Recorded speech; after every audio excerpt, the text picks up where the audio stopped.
Hi, welcome to day 4 of Pubmess. Today I am going to share with you something that I spontaneously recorded with Elle Croft of A Bird in the Hand travel blog when we were in Japan. We just had maybe, 45 minutes of downtime or something, and we went back to our hotel room and had a chat, and we were like, oh, let's just record this because it might be kind of interesting. So we're pretty fast. We're speaking really fast. I think it only ended up being about 8 minutes. I think we didn't want to go over. We were trying to keep it snappy. So that's why I've recorded this, to give a bit of background. The reason we decided to talk about the topic that we were talking about was because in blogging, I guess, your reputation is kind of everything. So when you go on your first press trip, it's really important to follow etiquette.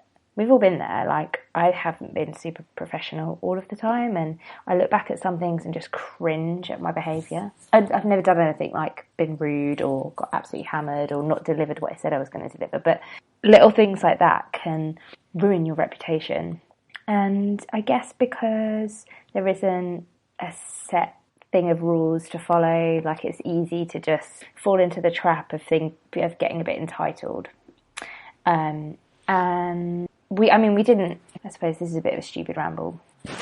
And the other thing that can happen is if something goes wrong and if you don't like the trip that you've been on, it doesn't have to be a trip. This could relate to everything. We're talking about it in terms of our experience, which is travel, but you could relate it to anything. Say somebody sent you a product to review and you're really excited and actually it was terrible. It brought you out in a rash. What do you do? Like, do you feel as though you have to rave about it?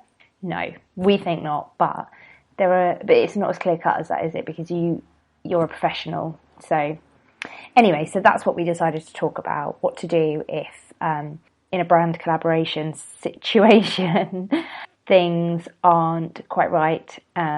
What happens next? Enjoy. Elle and I, you will remember her from one of the episodes that I'll link to in the show notes. We are going to talk about why it's super important to be honest when you're writing a review. So when you go on a press trip and you go to a hotel or wherever you go and you hate it and you come back and you're like, shit, I need to write a really nice thing about it. This is why you shouldn't. Go.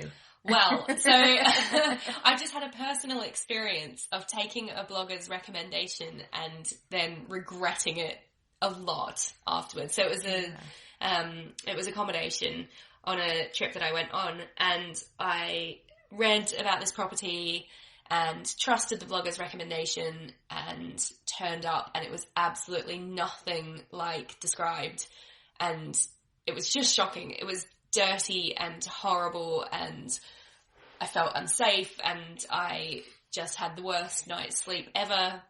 And I had friends with me who were trusting me to make a good recommendation as well. So it just was such a letdown. I let them down and I just felt completely duped.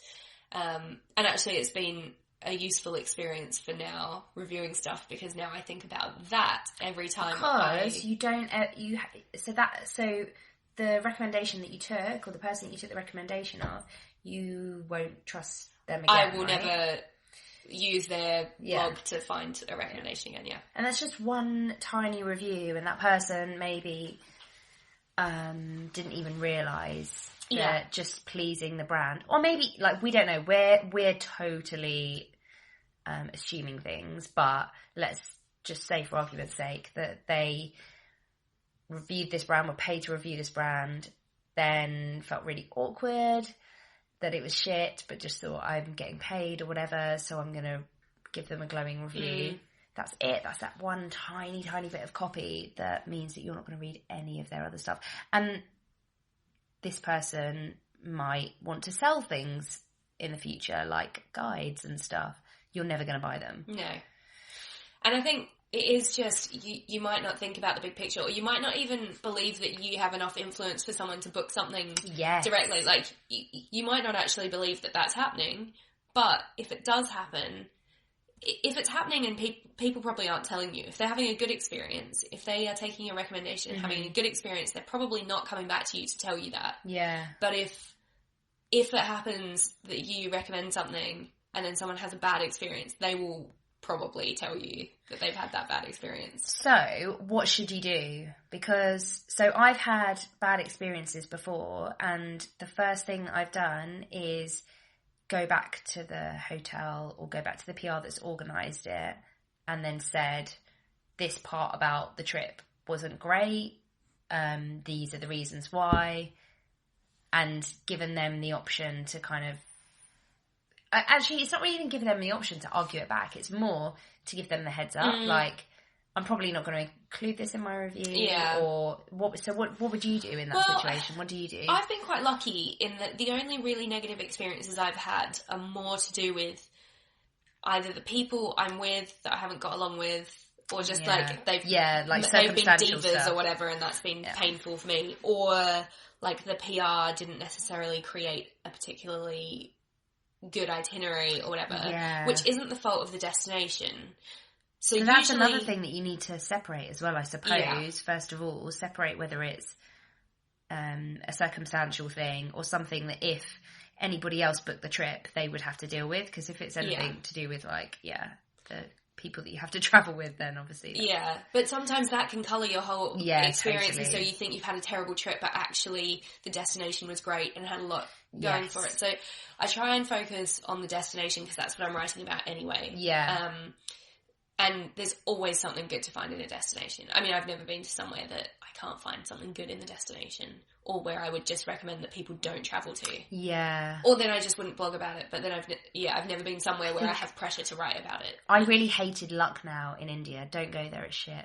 But actually, I did manage to find the best kebab shop in the world there. So, nice. but I wasn't being paid to go there. So that's the thing. I've been to places that I hated, but not on a trip that's like a blog trip, so I haven't needed to write about it. Like, like, don't go to Canberra, but I've never needed to like be in that position of having to make it sound great. I'm sure there's great things, whatever. Anyway, I'm Australian, I'm allowed to hate it.